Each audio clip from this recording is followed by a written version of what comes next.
из 144 тысяч работоспособного населения на сегодняшний день в республике, да, у нас официально работают 40 с небольшим тысяч человек.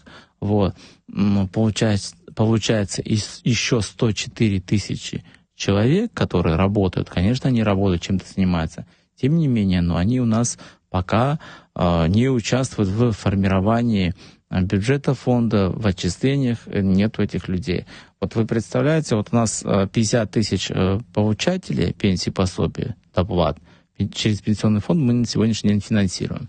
И то и выплаты тоже знаем. Вот вы можете смело, если мы учтем еще 2 раза больше людей, как минимум 2 раза больше людей, у нас бюджет удвоится минимум, еще может утроиться, да. И на следующий год 1/4 не работает, да, действительно. И вот если у нас по ВОЗ на сегодняшний день 5 тысяч рублей выплату, 2 раза, еще на 1 раз у нас есть резервы, я понимаю, что мы можем такие деньги выплачивать, но нужно ответственно производить отчисления во внебюджетные фонды. И тогда мы будем получать намного больше, чем сейчас. И я думаю, мы можем и приблизиться к прожиточному минимуму. Я не могу вам это, гадать, как на кофейной гуще. Вот цифры — это упрямая вещь. И мы всегда, когда вы меня спрашиваете,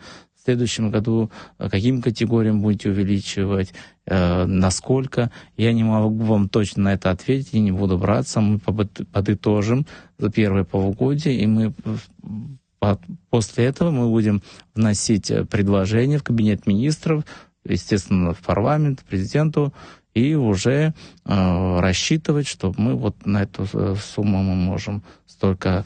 это зависит от поступления, от остатка, переходящего на следующий год.